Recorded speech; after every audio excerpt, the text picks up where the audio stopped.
आजम खान की जिंदगी भर की कमाई छिन गई। आजम खान की जमीन एक झटके में छिन गई। एक फैसला और आजम खान का अरबों रुपए बर्बाद। कहते हैं जो बोएगा वही काटेगा।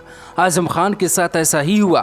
एक तरफ अपना सपना, दूसरी तरफ गरीबों की जमीन थी। हाई कोर्ट के आदेश को आप एक बार सुन लीजिए, आपको पता चल जाएगा कि योगी आदित्यनाथ कोई बदले की कार्रवाई नहीं कर रहे हैं। बस अखिलेश यादव और मुलायम सिंह यादव जब सरकार में थे तो आजम खान के लिए आंख बंद करके बैठे थे और योगी सरकार में कानून के आंख पर बंधी पट्टी को खोल दिया गया।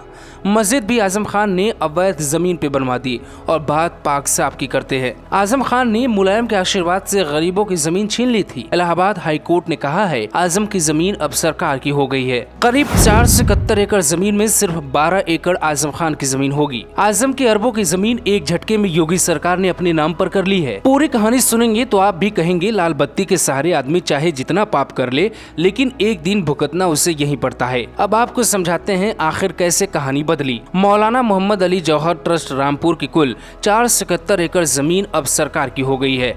एसडीएम की रिपोर्ट को हाईकोर्ट यूपी ने सही माना है।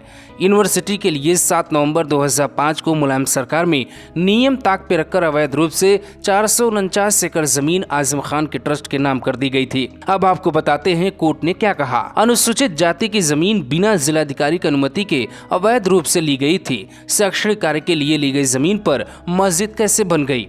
चक रोड जमीन और नदी किनारे की सरकारी जमीन ले ली गई। किसानों से जबरन बैनामा लिया गया। 26 किसानों ने आजम खान के खिलाफ एफआईआर दर्ज कराई। इससे साफ है कि मुलायम सिंह की सरकार में औने पौने दाम पर जमीन दी गई। जहां विश्वविद्यालय बनना था वहां मस्जिद बन गई और गरीबों और वंचितों की जमीन बिना सहमति ले ली गई।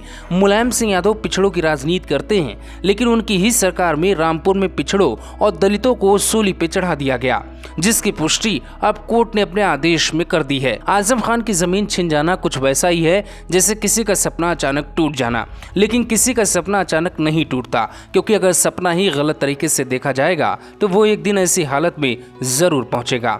और 1942 से ही उसने अपना बिस्तर बांधना शुरू कर दिया था और 1947 में हिंदुस्तान आजाद हो गया था। हम आज भी एक ही मोहल्ले में रहते हैं, एक घर में बैठते हैं, हमें किसी को एक दूसरे से डर नहीं लगता। लेकिन जब हम चुनी हुई संस्थाओं में आते हैं, जब वोट जैसी चीज हमारा मुकद्दर बनने वाली होती है, तब इंसानियत के सारे रिश्ते हमारे टूट जाते हैं। मान्यवर, इससे देश बहुत कमजोर हो रहा है, इससे हम बहुत कुछ खो रहे हैं। आप मुझे मजबूर तो नहीं करेंगे।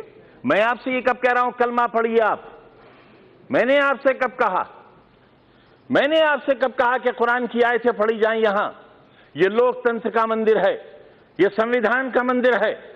जो चाहे कहे, अगर मैं कहूं तो आप रोक नहीं सकते और मैं न कहूं तो आप मुझसे जबरदस्ती नहीं कर सकते। और अगर आप जबरदस्ती कर सकते हैं तो कहिए, आप कहिए कि जबरदस्ती कहना होगा।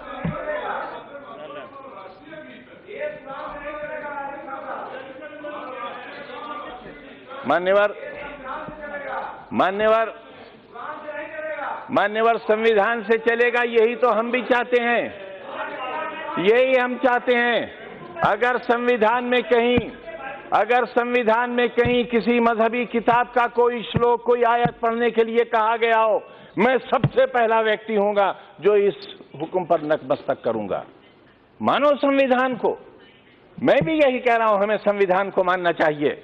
और जो लोग संविधान को नहीं मानेंगे वो देश के साथ अच्छा नहीं करेंगे, क्योंकि ये देश बहरहाल सबका है। पूरा जिस्म हाथों से बना हुआ नहीं है, पूरा जिस्म पैरों से बना हुआ नहीं है। शरीर का एक हिस्सा खत्म कर दिया जाए, इंसान नहीं रह जाएगा। हिंदुस्तान एक बेहतरीन इंसान है, इसे बेहतरीन इंसान बना रहने दिया जाना चाहिए। ये कहना चाहता हूं। मान्यवर। Bureau report, global Bharat TV.